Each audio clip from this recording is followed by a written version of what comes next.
नमस्कार दोस्तों, welcome back to child care with Ayurveda. दोस्तों, ये जो वीडियो मैंने बनाया है ये जितने भी मेरे पेशेंट्स हैं जिनका ऑटिज्म का इलाज मेरे पास चल रहा है उन सभी पेरेंट्स के लिए है कि आप आयुर्वेदिक औषधियां तो ले ही रहे हैं और आपके बच्चों को बहुत अच्छा इंप्रूवमेंट भी है, लेकिन उसके साथ साथ मैं आज आपको कुछ टिप्स देना चाहूंगा। यदि आप इन टिप्स को फॉलो करेंगे तो और जल्दी जल्दी इंप्रूवमेंट होगा। तो दोस्तों, जहां भी आप मेरे वीडियो को देख रहे हैं पूरे भारतवर्ष में, जहां भी है, जहां भी मेरा बच्चों का ट्रीटमेंट चल रहा है, तो आप सभी इस वीडियो को ध्यान से सुनिए और ये जो टिप्स मैं आपको बता रहा हूं उन दवाइयों के साथ साथ ये टिप्स आप जरूर साथ में फॉलो करिए, तो बच्चे की जो स्पीड रिकवरी है वो फास्ट हो जाएगी। क्योंकि हर पेशेंट को ऐसे अलग अलग बता पाना संभव नहीं होगा, इसीलिए मैंने इसके ऊपर एक वीडियो ही बना दिया ताकि सभी लोग, मेरे पेशेंट सभी देख लें। तो दोस्तों, सबसे पहली बात जो आपको ध्यान रखना है ऑटिज्म के लिए कि इन बच्चों को आपको स्पेशल टाइम देने की जरूरत है। मतलब ज्यादा से ज्यादा टाइम देने की जरूरत है। आप जितना ज्यादा टाइम इन बच्चों के साथ स्पेंड करेंगे, अपने बच्चों के साथ में स्पेंड करेंगे, तो बच्चे की रिकवरी उतनी ही ज्यादा होगी।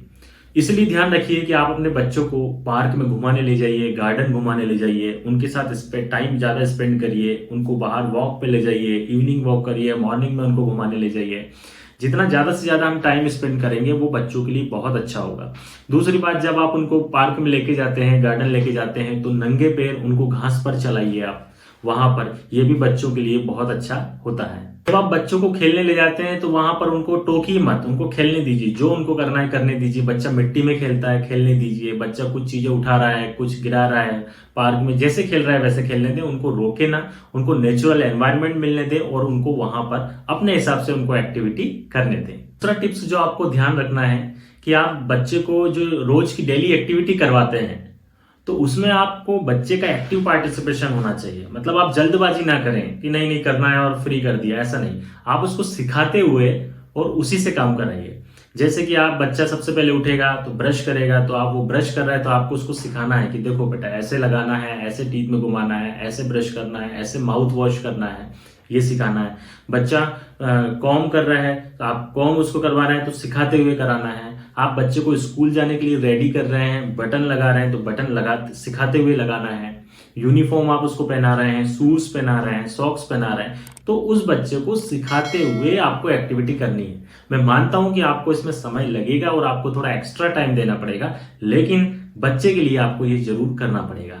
क्योंकि बच्चा जितना एक्टिव पार्टिसिपेशन करेगा इस चीज के लिए, जितना ज्यादा एक्टिव रहेगा, जितना सीखेगा, उतना उसका ब्रेन अच्छे से काम करेगा, उसका वर्क लेवल बढ़ेगा और बच्चा इन चीजों में जो है पार्टिसिपेट करते हुए सीखता हुआ आगे बढ़ता जाएगा। तीसरा टिप्स है मेरा दोस्तों कि बच्चों के साथ में आप ज्यादा से ज्यादा गेम्स आपको खेलना है।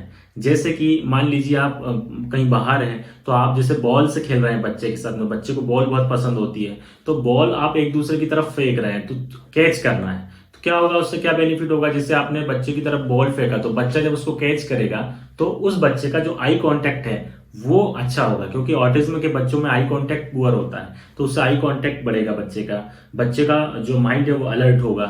इसी तरह से आप बच्चे के साथ क्रिकेट खेलिए, तो क्रिकेट में जब आप बॉल फेंकेंगे तो वो जो थ्रो करेगा, आपको बोलना है कि आपको बैट के ऊपर सीधा बॉल फेंकना है, तो उससे क्या होगा, बच्चे का कोऑर्डिनेशन बढ़ेगा।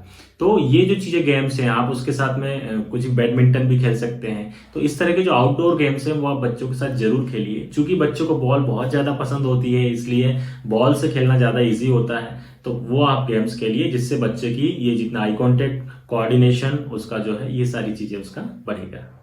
कई बार दोस्तों ऐसा होता है कि जब आयुर्वेदिक औषधियां चलती रहती हैं, साथ में स्पीच थेरेपी, ऑक्यूपेशनल थेरेपी सब चल रहा है, तो पेरेंट्स को लगने लगता है कि अब हमारा बच्चा सब कुछ सीख रहा है, सब कुछ ओके हो गया, एकदम ठीक है। लेकिन कहीं ना कहीं एक चीज बची हुई होती है, वो होता है कमांड फॉलो करना। तो दोस्तों, ये मैंने देखा है कई बच्चों को, जैसे कि मान लीजिए आप चार चीजें आपने उसके सामने रख दी और चार चीजों में से आपने उसको बोला कि इसमें से मुझे बॉल उठा कर दो, बॉल कौन सी है।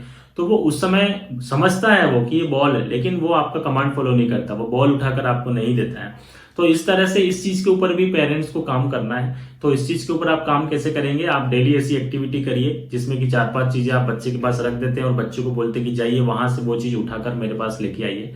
तो धीरे धीरे जब आप ऐसा करेंगे तो उससे ये जो बच्चे का चीज आएगी ये भी डेवलप होगी और बच्चा कमांड फॉलो करने लगेगा, उसको समझ में आने लगेगा कि एग्जैक्ट टाइम पे क्या मंगा रहे हैं और क्या चीज मुझे लेकर आनी है। तो इसके ऊपर भी पेरेंट्स को जरूर काम करना चाहिए। दोस्तों यदि आपका बच्चा बड़ा है और थोड़ा समझता है तो आप उसको थोड़ा सा प्राणायाम करवाइए। बहुत ज्यादा डीप प्राणायाम में नहीं बोलूंगा क्योंकि बच्चे हैं। थोड़ा सा आप अनुलोम विलोम की आदत डालिए। अगर आप उसके साथ बैठकर करेंगे तो डेफिनेटली करने लगेगा। तो आप कोशिश करिए, आप उसके सामने करिए कि देखो ऐसे करो, सांस लो, सांस छोड़ो। इस तरह से आप उसको जब सिखाएंगे तो वो अनुलोम विलोम करने लगेगा बच्चा। तो आप ये जरूर करवाइए। इसके साथ अगर हो सके तो थोड़ा सा भ्रामरी प्राणायाम भी साथ में शुरू करिए। ये बच्चे के लिए बहुत अच्छा होगा। तो अनुलोम विलोम और भ्रामरी प्राणायाम और ओम का जप, ये 3 चीजें आप साथ में ऐड कर दीजिए तो बहुत जबरदस्त आपको रिजल्ट मिलेंगे। भ्रामरी प्राणायाम में आपको कुछ नहीं करना है, आप ऐसे डालिए, बच्चे को ऐसे अपने साथ फनी एक्टिविटी करते हुए उसको सिखाइए। आप चाहेंगे कि नहीं स्ट्रिक्टली करना है तो वो बिल्कुल नहीं करेगा। आप उसको फनी एक्टिविटी आप खुद करिए कि देखो हम ऐसा करने वाले हैं, हम आइस के ऊपर हाथ रखने वाले हैं, हम आवाज निकालेंगे। तो इस तरह से धीरे धीरे जब आप उसको 1 दिन 2 दिन 3 दिन अपने साथ बैठा के करवाएंगे तो हो सकता है बच्चा करने लगे। लेकिन यदि ये बच्चा करने लगेगा तो आप देखेंगे कि बच्चे के अंदर बहुत अच्छे से चेंजेस बढ़ रहे हैं और धीरे धीरे और एक्टिविटीज बच्चे की बढ़ रही हैं। इसके अलावा दोस्तों हर 3 घंटे में 2 घंटे में आपको बच्चे को सेंसरी ब्रेक भी देना है। उसमें क्या करवाना है, आपको बच्चे के से अलग अलग एक्टिविटी करवाना है। जैसे कुछ एक्टिविटी की जंपिंग करवाना है, बच्चे को रोल करवाना है। मान लीजिए आप हॉल में बैठे हुए हैं तो वहां पर एक बच्चे को लेटा दीजिए और उसको बोलिए रोल करिए। इसके अलावा बच्चे को स्मेल करवाना है, सूंघना है, सुंघाना है, टेस्ट कराना है अलग अलग चीजें बच्चे को। तो ये जितनी भी सेंसरी चीजें होती हैं ये आप सब करवाइए। उससे बच्चे का जो सेंसरी सिस्टम है वो भी डेवलप होगा। तो हर 3 घंटे में आप इस तरह की कुछ एक्टिविटी करवा सकते हैं, वो करवाइए। साथ में जो मैंने आपको टिप्स बताए जरूर ध्यान रखिए। तो इससे बच्चे की जो रिकवरी है वो फास्ट होगी। जय आयुर्वेद।